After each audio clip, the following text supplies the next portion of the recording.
Today we talk about water scarcity. It means not enough water for people and nature. This is very important for human rights and helps global growth. In the 21st century, more people and more pollution make water problems bigger. Water scarcity comes in two types: physical and economic. Physical scarcity happens when a place wants more water than it has. Economic scarcity happens when people can't get water because of bad pipes or no pipes at all. Infrastructure is a big part of the problem. Many places in the world have physical scarcity. These are often dry or very dry areas. With growing populations, the number of people in these areas is rising.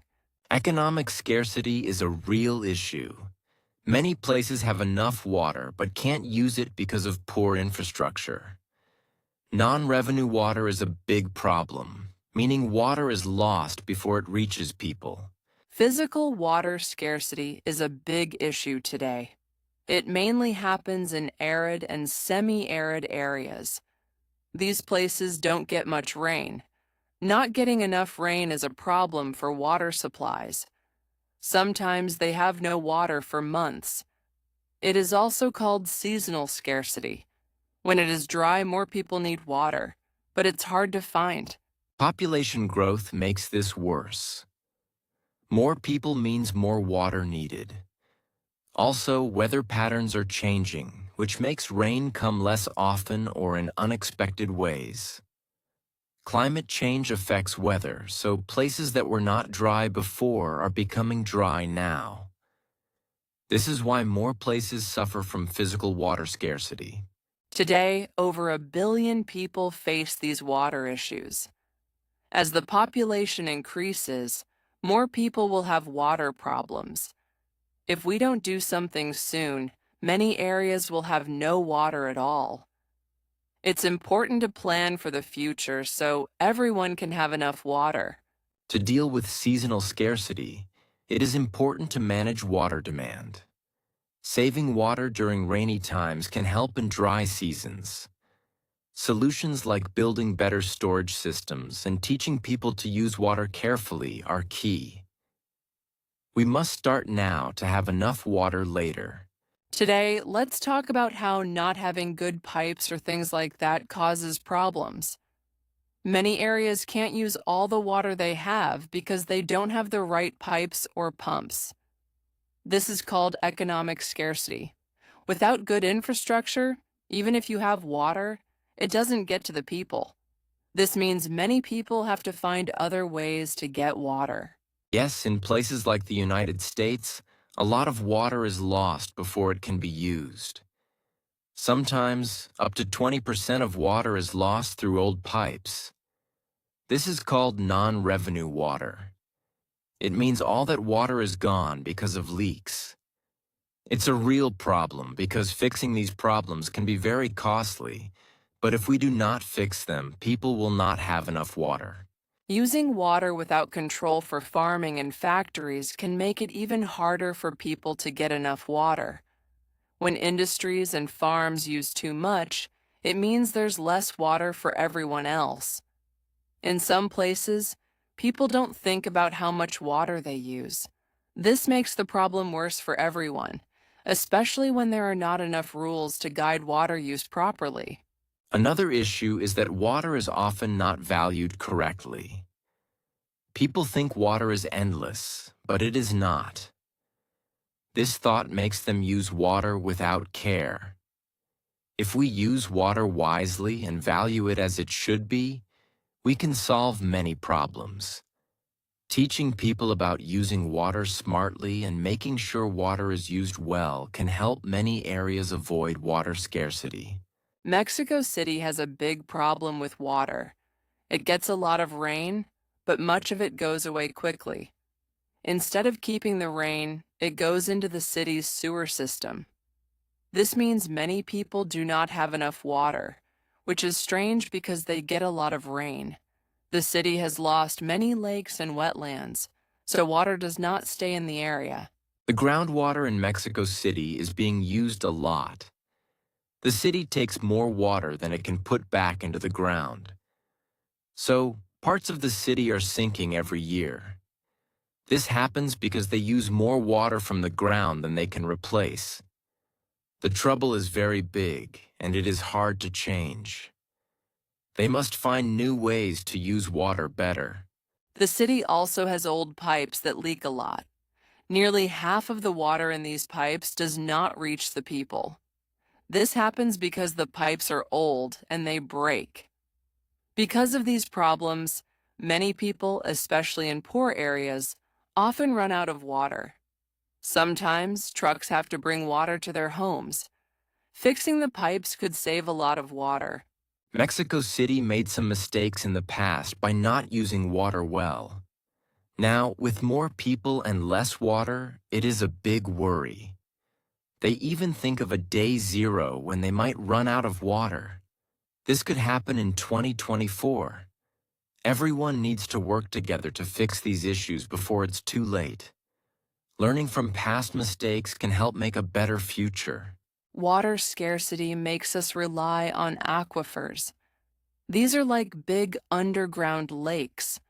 If we take too much water from them, we might run out. Many of the world's aquifers are stressed.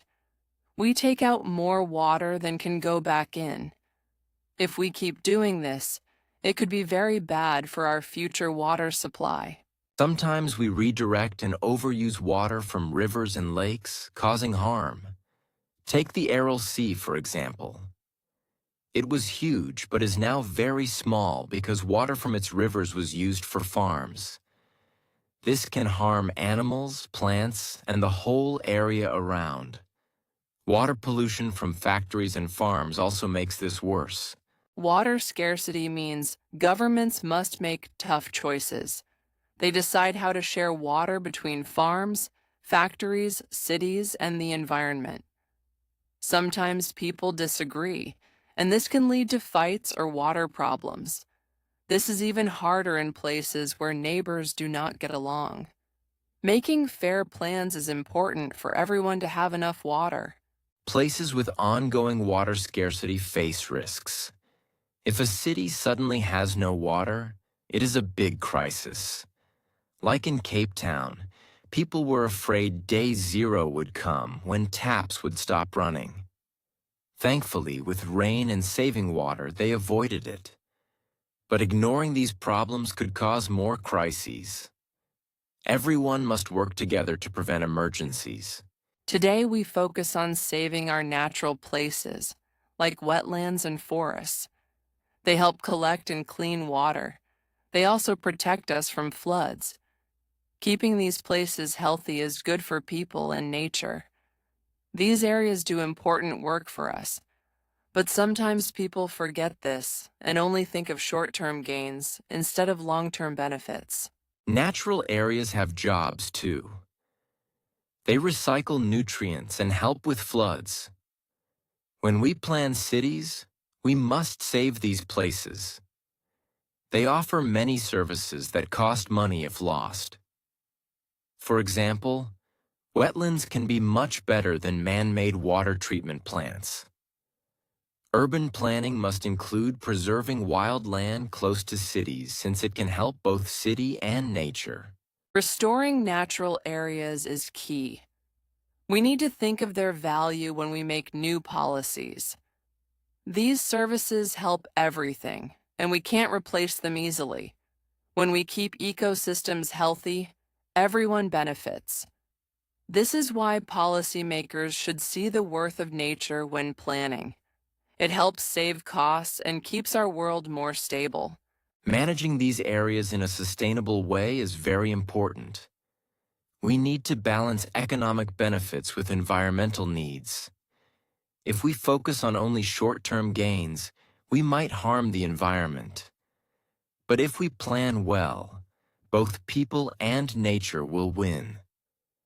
Proper management ensures people understand the value of nature, creating better chances for future generations. Water pricing can help us save water. When water costs more, people use less. The money from higher prices could fix old pipes, but making water cost more is not easy. It is important to think about people with less money. They should not have trouble getting water. A water tax can help big users cut back. It can also give funds to help improve water systems. Some people do not like taxes, but they can help us save water. Offering rebates for using water-saving things like new toilets can save a lot. Farmers also need help with new ideas. They use a lot of water. By growing plants that need less water, we can save more. Water is precious, and we have to be smart. This way, water lasts longer for all. Irrigation is the way we water farms. Sometimes farmers use too much, and it goes to waste. New technology can help save water. We should teach farmers to use these tools. We will waste less, and everyone will have more water. This change is very important for our world, and the government can help by setting rules to cut down water waste. Desalination turns seawater into fresh water, which can help areas near the sea. But it needs a lot of energy, and this can cost a lot. Also, it is hard on nature. We should only use it when there is no other way. Wastewater can be used again too. Reusing it can make sure we have enough water. People need to learn more about its benefits. Rainwater is also good. We can collect it when it rains. Then we can use it for gardens or washing clothes. This helps us save tap water, making a big difference in places that need it. Communities should think about building systems to gather rainwater. Every drop counts, and this easy step can add up to a lot of saved water in the long run. Rainwater collecting shows we can use all types of water better. It is easy and helps us use less tap water for non-drinking purposes. New homes should use rainwater systems from the start. As cities grow, this helps them stay green and have enough water for everyone. Learning to use all resources wisely will allow us to live well in the future. Please support our podcast by liking and commenting. We love to hear your thoughts, and it helps more people find our show. Your support is very important and helps us make more great episodes. Thank you for listening and being part of our water-saving journey. Stay tuned for our next episode, where we will discuss more about how we can help the environment. Goodbye for now.